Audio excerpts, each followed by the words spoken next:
우리 옆에 있는 성도님들과 인사하겠습니다. 믿음대로 됩니다. 말한 대로 됩니다. 기도한 대로 됩니다. 네, 아멘. 그렇게 되리라 믿습니다. 우리는 오늘 로마서의 남은 3장 부분을 살펴보려고 합니다. 로마서는 총 16장으로 이루어져 있습니다. 그런데 이 로마서를 16장이지만 보통 1장부터 11장까지를 교리를 다루고 12장부터 16장까지를 삶의 적용 부분으로 나눠 볼 수가 있습니다. 그러니까 교리를 다루는 이 11장까지인데 그 중에 3장까지 마친다는 것은 거의 이제 교리에 대한 30% 이상을 이제 했다라는 것입니다. 그러면 여러분, 이쯤에서 한 가지 여쭤보겠습니다. 우리가 이제 그게 3장까지 했는데요. 여러분은 지금까지 로마서의 어떤 부분이 기억에 남습니까?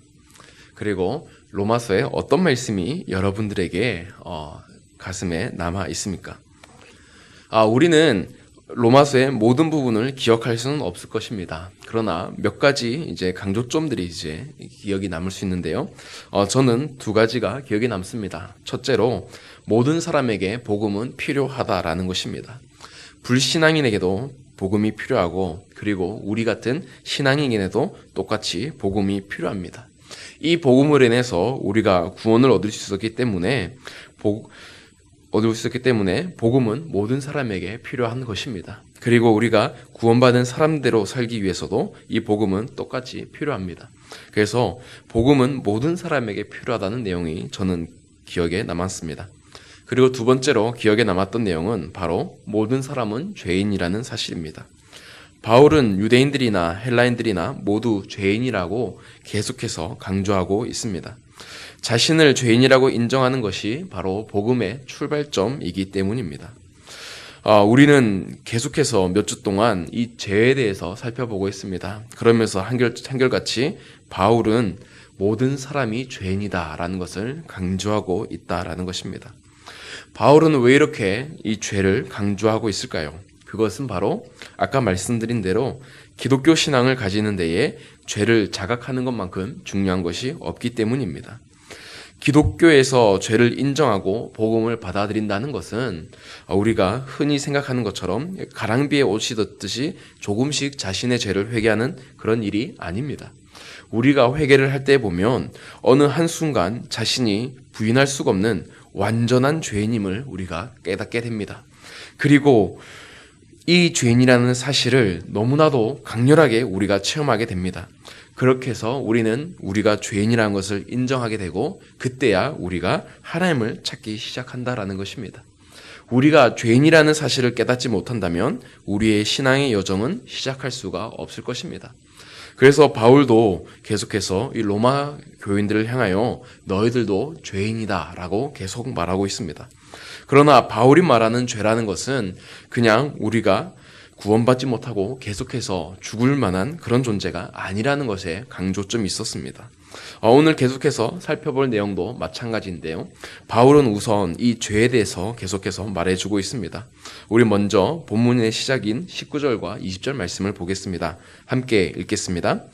우리가 알거니와 무릇 율법이 말하는 바는 율법 아래에 있는 자들에게 말하는 것이니 이는 모든 입을 막고 온 세상으로 하나님의 심판 아래에 있게 하려 함이라.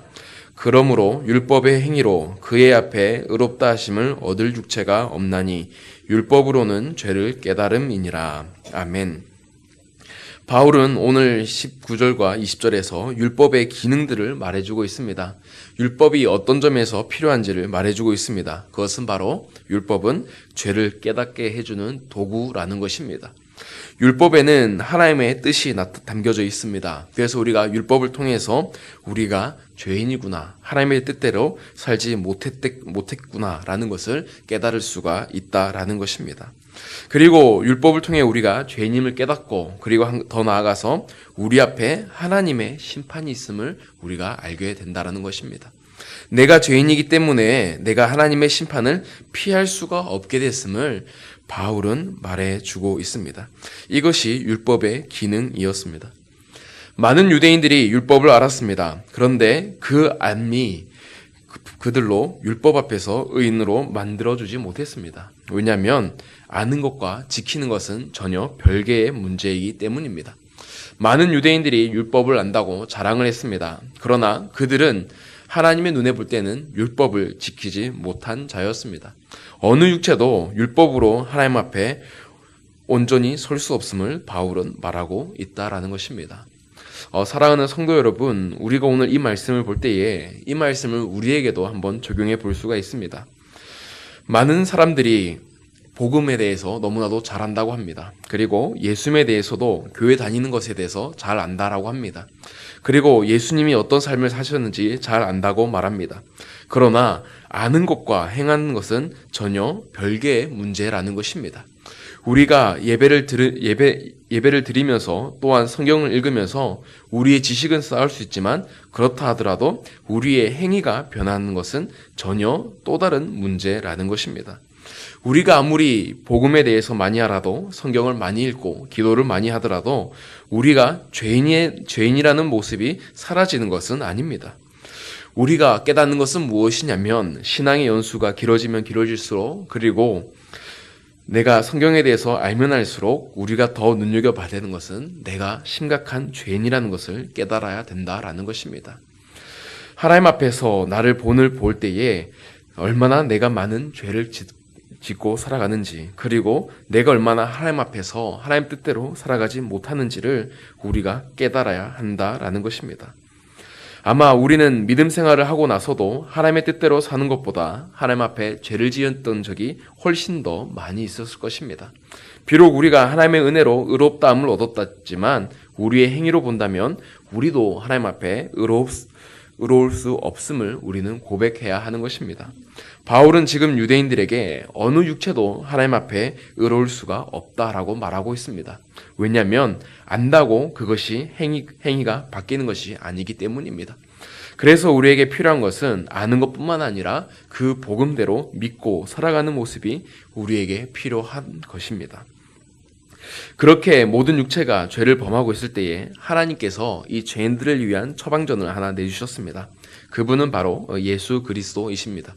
우리 함께 다음 말씀인 21절과 22절 말씀을 보겠습니다. 함께 읽겠습니다. 이제는 율법 외에 하나님의 한 의가 나타났으니 율법과 선지자들에게 증거를 받은 것이라. 곧 예수 그리스도를 믿음으로 말미암아 모든 믿는 자에게 미치는 하나님의 의니 차별이 없느니라. 아멘. 이제는 율법으로 아무도 의롭다함을 얻을 수 없다라고 바울이 말했습니다. 그런데 지금 바울은 대신에 우리가 의로움을 얻을 수 있는 한 가지의 다른 방법을 말해주고 있습니다. 그것은 바로 예수 그리스도라고 말하고 있습니다. 그래서 율법 외에 하나님의 한 의가 나타났다라고 말하고 있습니다. 그런데 바울은 이 예수님께서 그냥 어느 날 갑자기 이 땅에 오신 분이 아니라고 말해주고 있습니다. 오늘 말씀 내용을 읽어보면 율법과 선지자들에게 증거를 이미 받았다라고 말해주고 있습니다. 그러니까 구약시대 내내 이 예수님에 관한 예언과 예수님에 대한 말씀이 선포가 계속되고 있었다라는 것입니다. 결국 율법으로는 구원을 받을 수 없는 죄인에게 하나님은 예수 그리스도를 보내주셨고 그래서 이제 그를 믿는 누구나 의를 얻을 수 있는 새로운 길을 열어주셨다라는 것입니다. 그리고 하나님께서 오래전부터 계획하셨기 때문에 그 하나님의 구원의 계획이 드디어 이제 실현된다라는 것을 바울은 말해주고 있는 것입니다. 특별히 이 복음은 유대인들에게만 주어진 것이 아니었습니다. 이전에 구약 성경은 유대인들을 위해 주어졌지만 22절에서 말한 대로 이 하나님의 새로운 은은 모든 믿는 자에게 차별 없이 누구에게나 주어지는 그러한 하나님의 의라고 말해주고 있는 것입니다. 그러니까 오래전부터 계획된 하나님의 계획이 이제 적정한 때가 되어서 전 인류에게 모든 사람들에게 죄를 구원받을 수 있는 그런 길이 열려졌다라고 말해주고 있는 것입니다. 바울은 이어서 23절과 24절에서 이 복음을 다시 쉽게 말해주고 있습니다. 함께 읽겠습니다. 모든 사람이 죄를 범하였음에 하나님의 영광에 이르지 못하더니 그리스도 예수 안에 있는 성령으로 말미암아 하나님의 은혜로 값없이 의롭다 하심을 얻은 자가 되었느니라. 아멘. 바울은 예수 그리스도의 의를 이렇게 말해주고 있습니다. 일단 모든 사람이 죄를 범했습니다. 그래서 누구도 하나님의 영광에 이르지 못했습니다. 여기서 하나님의 영광에 이르지 못했다는 뜻은 하나님의 기준에 봤을 때에 어느 누구도 적합하지 못했다라는 것입니다. 어느 누구도 하나님 앞에 온전한 사람일 수가 없었습니다. 이것은 전 인류를 향한 저주였습니다. 그런데 놀랍게도 그러한 저주 가운데에 하나님의 은혜가 역설적으로 나타나게 되었습니다. 이제 인간이 노력해서 하나님의 영광까지 올라가지 않아도 됩니다. 왜냐하면 하늘로부터 새로운 길이 열어졌기 때문입니다. 이전까지만 하더라도 인간이 율법을 지킴으로 말미암아 하나님의 기준에 맞추는 것이라면 이제 새로운 그 길은 하늘로부터 땅으로 주어진 길이었습니다. 그러기에 하나님께서 직접 구원의 길을 열어주셨고 그 길은 하늘로부터 내려온 것이라서 모든 사람에게 값없이 그리고 모든 사람에게 부족함 없이 주어지는 그런 은혜가 주어졌던 것입니다. 성경은 그 길이 바로 예수 그리스도라고 말해주고 있습니다. 그 예수님께서 십자가에서 모든 죄를 해결해 주심으로 이것은 우리의 모든 죄가 용서를 받을 수 있었고 그리고 이것은 하늘로부터 주어진 것이기 때문에 우리의 노력이 아니라 그냥 은혜로 값없이 의롭다함을 받을 수 있게 되었다라고 바울은 말해주고 있는 것입니다. 그래서 바울은 이 23절과 24절에서 예수 그리스도 안에 있는 그 하나님의 의를 말해주고 있다고 우리는 볼 수가 있습니다. 이제 이어서 27절에서 28절 말씀을 보겠습니다. 함께 읽겠습니다. 그런즉 자랑할 때가 어디냐 있을 수가 없느니라. 무슨 법으로냐 행위로냐 아니라 오직 믿음의 법으로니라. 그러므로 사람이 의롭다 하심을 얻는 것은 율법의 행위에 있지 않고 믿음으로 되는 줄 우리가 인정하노라. 아멘. 예수 그리스도의 은혜로 우리가 구원을 받았기 때문에 우리는 이제 자랑할 것이 없게 되었습니다. 오직 우리가 자랑할 수 있는 것은 바로 예수 그리스도밖에 없게 되었습니다. 왜냐하면 우리의 노력으로 이 구원을 받은 것이 아니기 때문입니다. 우리의 행위가 전혀 들어가지 않았습니다. 우리에게 필요한 것은 오직 예수님 한 분이었고 그것만으로도 충분한 자격이 되었습니다. 그래서 바울은 우리의 의로움이 더 이상 율법의 행위가 아니라 믿음으로부터 나오는 것이다 라고 말해 주었습니다. 여러분은 이 사실을 믿고 있습니까? 우리의 의로움은 더 이상 행위가 아니라 믿음에서 나온다는 사실을 믿고 계십니까? 우리는 사람을 볼 때에 그의 행동과 행위로 사람을 판단합니다. 그래서 그 사람의 행위를 통해서 가끔씩 믿음도 판단할 때가 있습니다. 저 사람은 새벽기도를 정말 잘 추석해서 믿음이 대단한 사람이야. 아니면 저 사람은 늘 평안이 가득해서 정말 믿음의 사람이야 라고 말할 때가 있습니다. 그러나 그런 행동과 행위로 믿음을 말한다면 우리는 올바르게 믿음을 일컫는 것이 아닙니다. 지금 바울은 믿음과 행위를 전혀 별개로 말하고 있습니다. 우리가 교회를 다닌 만큼 그런 신앙의 행동들이 습관처럼 익숙해질 수는 있지만 그것이 우리에게 믿음이 자라게 해준 것은 아니라는 것입니다. 그런데 우리는 그러한 행동과 행위들을 가끔씩 거룩한 것이라고 생각을 합니다. 그리고 그런 행동을 잘하면 우리가 거룩하다라고 생각하고 다른 사람에게도 우리가 인정을 받고자 할 때가 있다라는 것입니다. 그러나 성경은 그런 것은 전혀 믿음이 아니라라고 말해주고 있습니다. 그리고 그런 행위를 통해서 우리가 구원을 더 받을 수도 없고 덜 받을 수도 없고 오직 그냥 그것은 행위일 뿐 그것으로 우리가 믿음의 척도를 말할 수 없다라고 말하고 있다라는 것입니다. 여러분들은 가끔씩 다른 사람들을 보면서 혹은 아직 교회에 익숙하지 못한 초신자들을 보면서 불신자들을 보면서 저렇게 행동하면 소망이 없다라는 생각을 할 때가 있을 것입니다. 저 역시도 그러할 때가 많이 있습니다. 그러나 성경은 전혀 그것과 소망이 없음은 별개가 아니라고 별개라고 말해주고 있다라는 것입니다. 우리는 행동으로 하나님 앞에 의로울 수가 없습니다. 우리에게는 그냥 교회 다닌 것에 익숙해진 습관이 있는 것이지 우리의 본질 자체도 불신앙인과 똑같다라고 성경은 말해주고 있다라는 것입니다. 오히려 성경은 나의 행동이 아니면 다른 사람의 행동이 더 엉망일 때에 더 소망이 있다라고 말합니다. 왜냐하면 정말 우리의 삶 가운데 막다른 길로 갔을 때에, 우리의 삶에 탈출구가 없게 되었을 때에, 그때 우리가 예수님을 더 간절히 바라보기 때문입니다. 오늘 말하는 믿음이라는 것은 바로 이러한 믿음을 말합니다. 내가 지금 상황에서 조금 더 예수님을 더 잘 믿어서 내가 조금 더 완벽해지는 그런 믿음이 아니라 정말 나에게는 소망이 없고, 그리고 나에게는 처절한 죄밖에 남지 않았고, 그리고 나의 힘으로는 나의 미래조차 보장받지 못한 이러한 순간, 바로 이러한 낙담 가운데에 바로 예수님을 바라보는 것이 믿음이라고 말해주고 있는 것입니다. 여러분은 과연 이런 믿음을 가지고 살아 계십니까? 그리고 여러분들은 과연 이런 믿음대로 다른 사람들을 판단하거나 다른 사람들을 지켜보십니까? 우리에게 필요한 것은 바로 하나님의 눈으로 다른 사람을 바라보는 것입니다. 그렇기 때문에 우리는 사람의 행위로 그 사람을 평가하면 안 됩니다. 우리에게 필요한 것은 바로 하나님의 눈으로 바라보면서 저 사람이라 할지라도 하나님께서 사랑하시고, 저 사람이라 할지라도 하나님께서 예수님을 내어주셨던 그러한 한 영혼 한 영혼으로 바라봐야 한다라는 것입니다. 바울은 이러한 정신이 가지고 있었기 때문에 그는 복음에 합당한 삶을 살아갈 수가 있었습니다.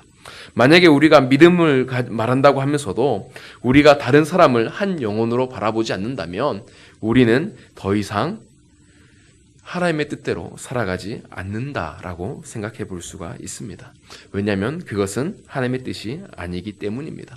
성경은 계속해서 우리에게 우리의 행위로는 구원을 받을 수 없음을, 그리고 우리는 죄인일 뿐임을 계속해서 말해주고 있습니다.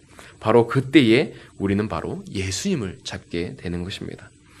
이어서 마지막으로 30절과 31절 말씀을 보겠습니다. 함께 읽겠습니다. 할례자도 믿음으로 말미암아 또한 무할례자도 믿음으로 말미암아 의롭다 하실 하나님은 한 분이시니라. 그런즉 우리가 믿음으로 말미암아 율법을 파기하느냐? 그럴 수 없느니라. 도리어 율법을 굳게 세우느니라. 아멘.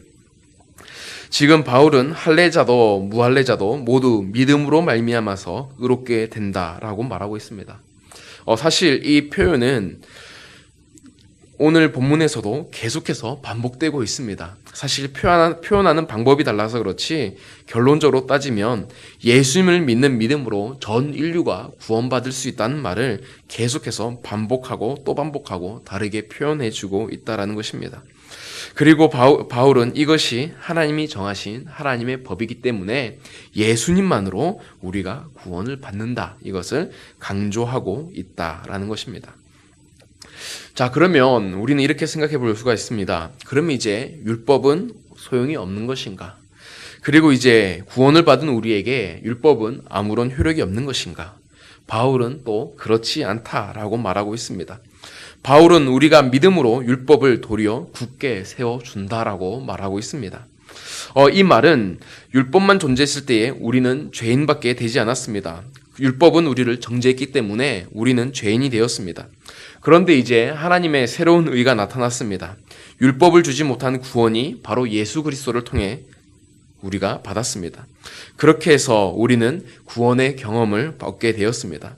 결론적으로 말하자면 율법이 있음으로 인해서 우리는 죄인이 되었습니다.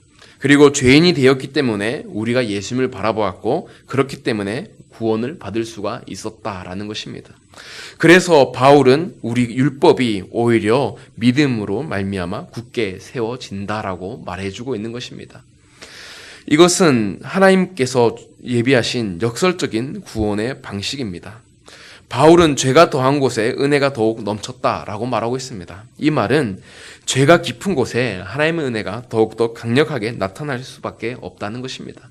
이것은 사람의 눈으로 생각할 수 없는 바로 구원의 역설이라는 것입니다. 이것은 우리에게도 똑같이 작용이 됩니다. 우리가 내 스스로가 죄인임을 더 깨달으면 깨달을수록 우리는 하나님의 은혜에 더 목마르게 됩니다. 그리고 내 행동이 잘못된 것을 알면 알수록 우리는 더 반듯하게 살아가려고 노력합니다. 왜냐하면 우리 자신을 너무나도 잘 알고 있기 때문입니다. 또한 나의 연약함을 깨닫는 사람이 하나님 앞에 기도도 잘하게 됩니다. 왜냐하면 기도밖에는 할 수 있는 것이 없기 때문입니다. 나는 아무것도 할 수 없음을 알기 때문에 기도만이 능력이라는 고백이 나온다라는 것입니다. 고난을 당할 때도 마찬가지입니다. 어중간하게 힘들면 우리는 낙담을 하거나 실망을 합니다. 그러나 아무것도 할 수 없을 그때에 우리는 하나님을 찾게 되고 바로 그때에 우리는 하나님의 역사를 경험하게 되는 것입니다. 하나님의 은혜는 늘 없는 가운데서 베풀어졌습니다. 바로 이 구원의 역사도 마찬가지입니다. 우리가 율법으로 인해서 죄인을 깨달았기 때문에 우리는 예수 그리스도가 필요하게 되었습니다. 그리고 예수 그리스도로 말미암아 우리는 구원을 받았기 때문에 하나님의 뜻이 무엇인 줄 알았습니다. 그래서 우리는 이 율법을 통하여서 우리의 믿음이 더욱더 굳게 세워짐을 알 수 있게 됐던 것입니다. 우리는 로마서를 읽으면서 우리는 말씀을 통해서 나의 적나라한 모습을 그리고 나의 부끄러움과 나의 수치심을 우리는 마주해야 됩니다. 세상 사람들은 이런 것들을 감추려고 할지라도 우리는 하나님 앞에서 나의 발가벗은 것 같은 순간이라 할지라도 하나님 앞에서 우리는 그러한 죄인임을 계속해서 고백을 해야 됩니다. 왜냐하면 그때에 우리는 하나님을 더 찾고 하나님의 은혜에 더 감격할 수가 있기 때문입니다. 저는 얼마 전에 한 다큐멘터리 영화를 보았습니다. 그것은 전 세계적으로 인기를 끌고 있는 한 여자 팝가수의 삶을 촬영했던 것입니다. 그녀는 누가 보더라도 화려한 삶을 살고 있었습니다. 내놓는 앨범마다 엄청난 인기를 누렸고 내놓는 작품마다 1위를 이제 독차지했었습니다. 그녀의 삶을 보니까 LA에도 집 한 채가 있었고 뉴욕에도 집 한 채가 있었고 세계 곳곳에 집을 안 가진 세계 곳곳에 그녀의 집이 있었습니다. 그는 젊은 나이에 수많은 돈과 명예를 모두 다 가지고 있었습니다. 많은 사람들이 그를 부러워하면서 그에 대한 화려한 모습에 동경을 했었습니다. 그런데 그 다큐멘터리에서는 그 가수의 인간적인 모습을 보여주었습니다. 그렇게 인기를 많이 끌었던 그 가수는 다음 앨범을 낼 때마다 사람들에게 버림을 받을까 하는 그 불안함으로 살아가는 것을 볼 수가 있었습니다. 그리고 화려할 것 같은 그 공연 속에서 그는 매번마다 긴장을 했어야 했었고 그는 그 앞에서 공연을 잘 끝낼 수 있을까 하는 불안한 마음으로 그는 살아갔습니다.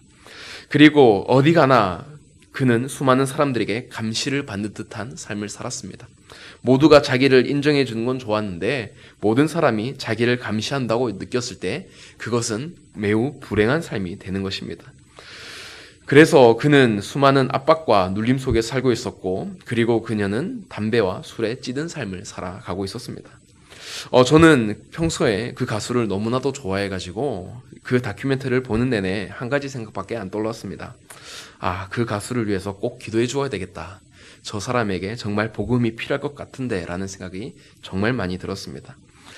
화려할 것 같지만 정작 그 화려함을 유지하느라고 그는 너무나도 외로운 삶과 슬픈 삶을 살고 있었습니다. 그래서 그녀가 우는 장면이 영화 내에서 몇 번이나 등장을 했었습니다. 그러면서 저는 당연히 이 로마서를 떠올렸습니다. 만약에 그가 자신이 죄인임을 그리고 자신이 그 무력함을 그리고 사람들 앞에서 늘 그렇게 당당한 척 살아지 않아도 된담을 하나님 앞에 고백을 했더라면 그는 참된 자유함을 가지고 살아갈 수 있었을 텐데 그리고 그 지금의 삶 가운데에서도 그렇게 힘들게 살아가지 않아도 될 텐데 라는 생각을 해보았습니다. 사랑하는 성도 여러분, 우리는 때로는 세상의 화려한 사람들을 부러워할 때가 있습니다. 그러나 그들을 보자면 우리는 상당히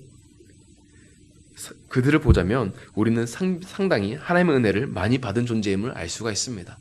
왜냐하면 세상의 화려함이 결코 사람을 자유롭게 해주지 못하기 때문입니다. 그러나 우리는 세상에 가진 것이 없다 할지라도 하나님 앞에 자유함을 얻었습니다. 하나님 앞에 우리가 구원을 받고 우리는 그 누구보다도 큰 기쁨을 가지게 되었습니다. 그리고 내 힘으로 할 수 없는 것은 하나님 앞에 기도할 수가 있습니다. 그리고 내가 할 수 없는 내 영역의 밖의 것이라 할지라도 우리는 하나님의 인도하심을 믿고 살아가기 때문에 두려워하지 않아도 된다라는 것입니다. 한때 많은 사람들이 지구의 종말이 온다고 해서 두려웠던 적이 있었습니다. 그럼에도 불구하고 우리는 두렵지 않을 자유를 가지게 되었습니다. 왜냐하면 하나님께서 우리의 삶을 인도해 줄 수 있다라고 확신하기 때문입니다.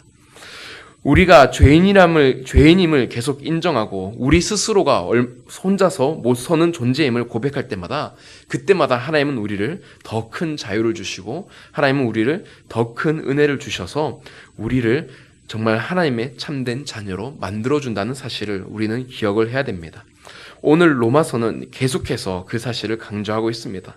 그래서 우리가 죄인임을 인정하면 인정할수록 그것 가운데 하나님의 은혜가 더 나타날 것이라고 말하고 있습니다. 혹시 우리가 아직도 부끄러움이 있어서 하나님 앞에 말하지 못하는 것들이 있더라면, 아니면 아직도 내 안에 연약함이 있어서 하나님을 온전히 의지하지 못한다 한다면 우리에게 필요한 것은 생각을 바꾸는 일입니다. 우리가 가지고 있는 힘과 능력으로 바꾸는 것이 아니라 우리의 생각을 바꾸는 것이 필요합니다. 그리고 그 생각을 바꿔서 하나님 앞에 진실하게 나갈 때에 오히려 하나님은 모든 것을 채워주시고 역설적으로 은혜를 내려주실 것입니다. 그래서 복음은 은혜입니다. 그리고 그 복음을 체험한 사람마다 그의 삶이 하나님 앞에 달라질 수밖에 없는 것입니다. 사랑하는 성도 여러분, 우리의 삶 가운데에 우리의 좌절감과 그리고 우리의 무력함이 찾아올 때가 있습니다. 그때마다 우리가 우리의 힘으로 벗어나려고 하는 것이 아니라 하나님 앞에 진실되게 나가시고 그때마다 하나님의 은혜를 더 깊이 체험하시는 저와 여러분이 되기를 소망합니다. 이제 다 함께 기도하겠습니다.